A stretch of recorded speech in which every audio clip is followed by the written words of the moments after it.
moving on before I start screaming. I'm in charge now, boys, and I want to talk about why Oh, or look why at the not time I need to go. the U.S. men's national team is going to win a World Cup in the next 20 years. And I'm going to ask you, Andrew, why are they going to do it? This is a tough one, because genuinely I don't believe they will. But if you're looking on the bright side and you're trying to find the good in it, our youth pipeline is really good.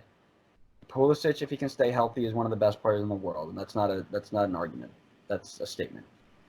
Our central mid core right now is getting very, very good. Tyler Adams is the best number 8 in the world. Again, not an argument; it's a fact. Weston McKennie is one of the best box-to-box midfielders you'll find. Both of which are kicking out Michael Bradley, which means we're imminently getting better. Yeah, I agree with that. I'm okay with that. Our outside back depth is getting really good.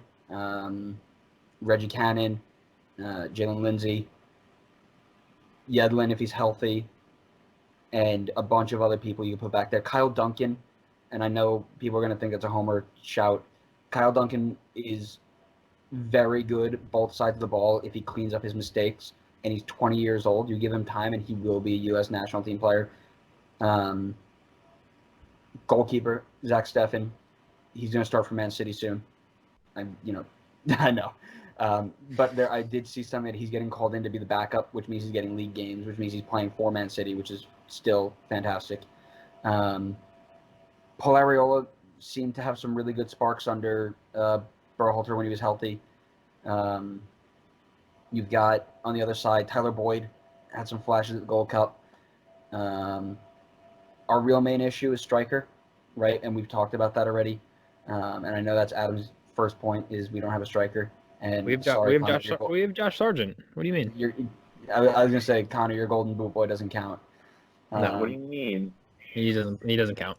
Okay. But listen, we're getting younger and better at every position, which means so long as we can keep the group together, the group healthy, and Berhalter can figure out a system that makes it all work, there is a chance that over the next 20 years, U.S. can compete and win a World Cup.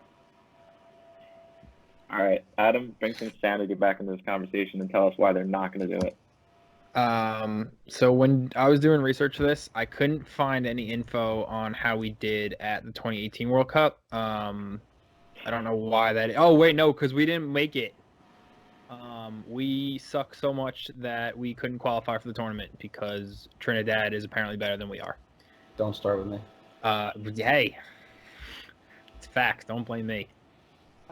If you look at the favorites who arguably are the favorites to win the next World Cup, you have England, France, Brazil, Belgium, Germany. I'm sure I'm missing other teams, but the obvious countries to win.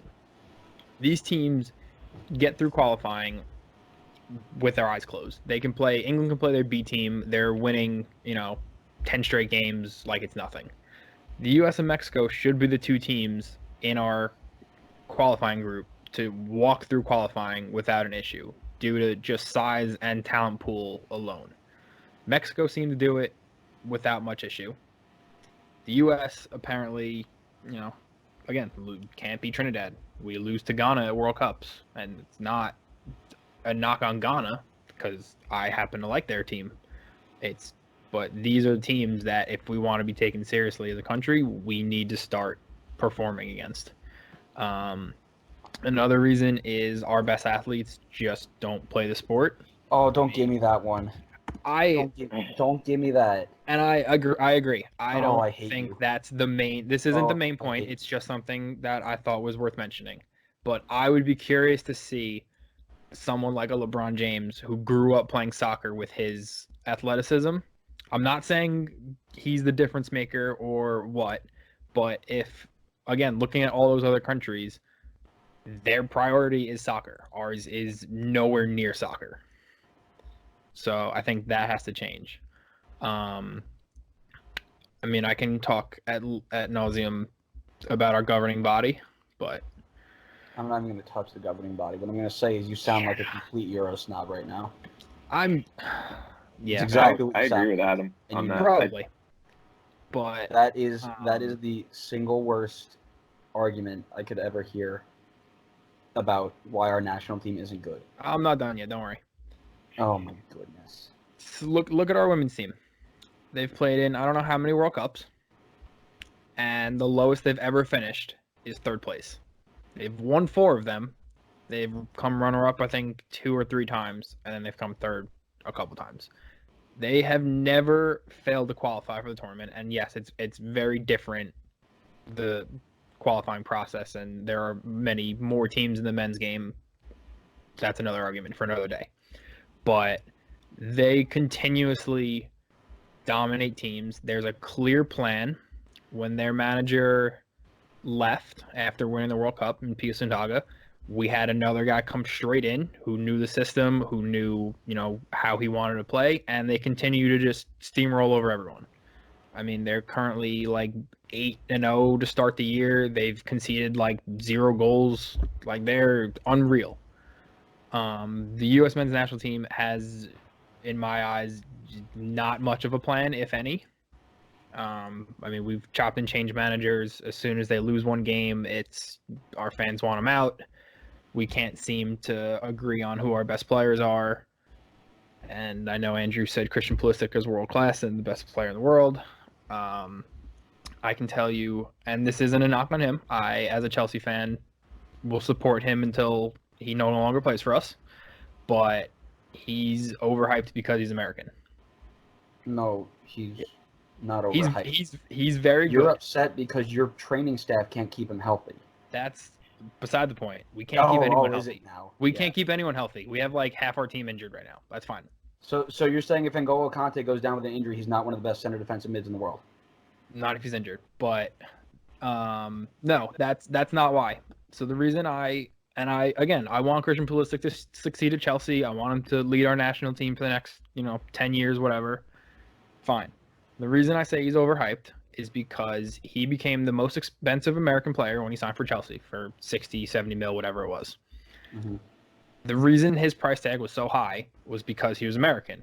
It's not like he was putting up messy numbers the season we signed him. He was doing well, but, it's because he was the most talented American and the face of our national team. Dortmund then signed Julian Brandt and Thorgan Hazard for combined 40 mil.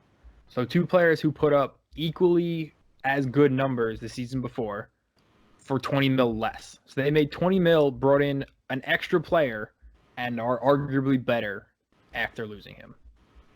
If I go to any coach in the world and I said, you can have 2 players of equal talent, 20 mil, or you can have 1 player who will put up the same numbers.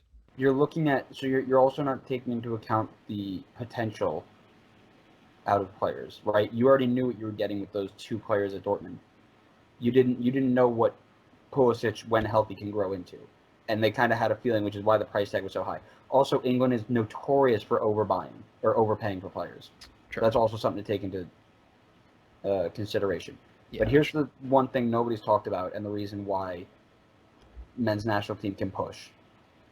Gio Reyna. Actually, I have his name on my thing right now. Gio Reyna, Pulisic. Still, our attacking lineup going forward is great, right? Serginho Dest is another one I didn't add into the outside back rings. I was trying to think of his name, and I couldn't find it on my sheet. Serginho Dest, one of the best outside back prospects in the world.